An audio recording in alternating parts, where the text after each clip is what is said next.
Hai semua, ketemu lagi di YouTube channel Onasari Resepi. Di video kali ini saya mau buat bolu kukus semangka. Resep ini sangat mudah untuk dibuat.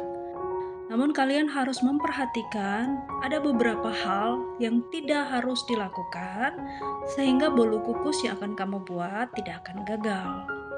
Di dalam rangkaian video ini ada beberapa tips yang akan saya share agar bolu kukus tidak gagal. Saya pun mengalami beberapa kegagalan di dalam membuat bolu kukus ini. Nah, kalian mau tahu cara buatnya? Agar bolu kukus ini tidak gagal, simak tipsnya di dalam rangkaian video ini sampai habis ya. Terima kasih. Langkah pertama, campur bahan-bahan A. Bahan A yang terdiri dari 5 butir telur. Tips yang pertama, gunakan telur di suhu ruangan. Jangan telur yang langsung dari kulkas dalam keadaan dingin. Dan juga telur yang masih fresh, tidak lebih dari seminggu. Gula pasir 200 gram, 1 sendok teh vanili, dan pengembang kue yang saya gunakan adalah SP 1 sendok teh. Kemudian mixer sampai dengan adonannya mengembang, putih dan berjejak. Proses mixer membutuhkan waktu kurang lebih 10 menit. Tekstur adonan yang dihasilkan akan terasa berat dan kaku. Langkah kedua, campur bahan-bahan B. Bahan B yang terdiri dari tepung protein sedang kunci biru 250 gram. Tips yang kedua, pilih tepung yang khusus untuk adonan kue, yaitu tepung protein sedang, agar bolu mengembang dengan sempurna. Tambahkan 25 gram susu full cream. Tips yang ketiga, bahan kering perlu diayak terlebih dahulu, agar mendapatkan adonan yang lebih halus. Tidak ada adonan tepung yang bergerindil. Kemudian campur manual dengan menggunakan spatula sebelum dimixer, agar pada saat dimixer nantinya tepungnya tidak terpancar. Tambahkan 2 saset santan kental 130 ml.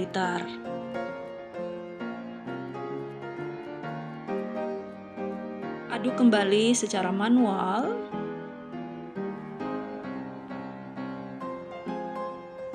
Kemudian dimixer sebentar saja agar adonannya lebih halus.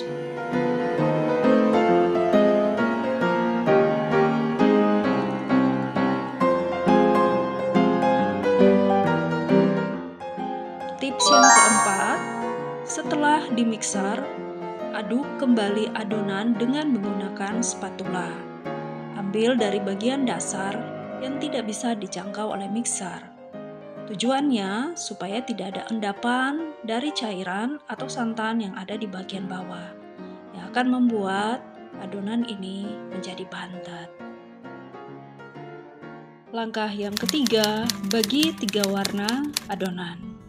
Adonan dengan porsi yang besar, saya gunakan pewarna red velvet setengah sendok teh. Aduk sampai dengan tercampur merata.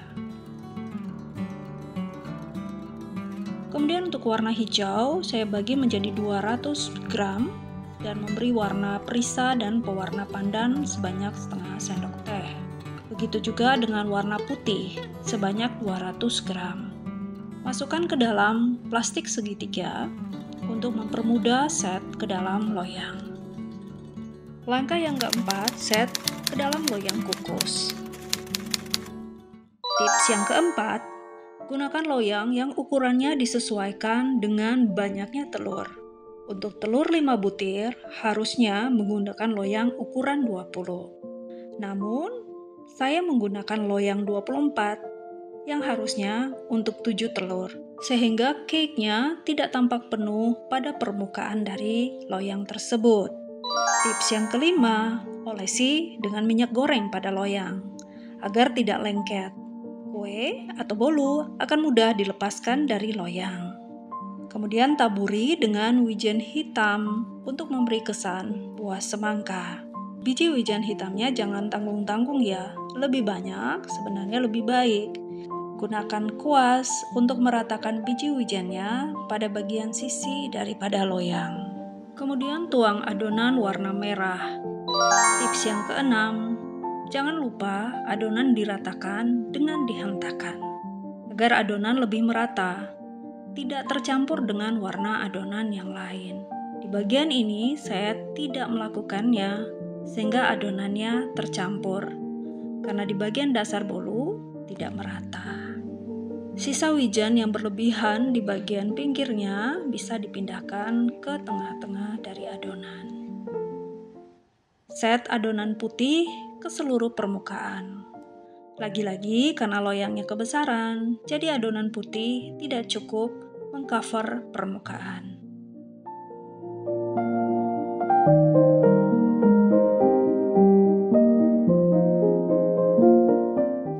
Kemudian set adonan hijau ke seluruh permukaan.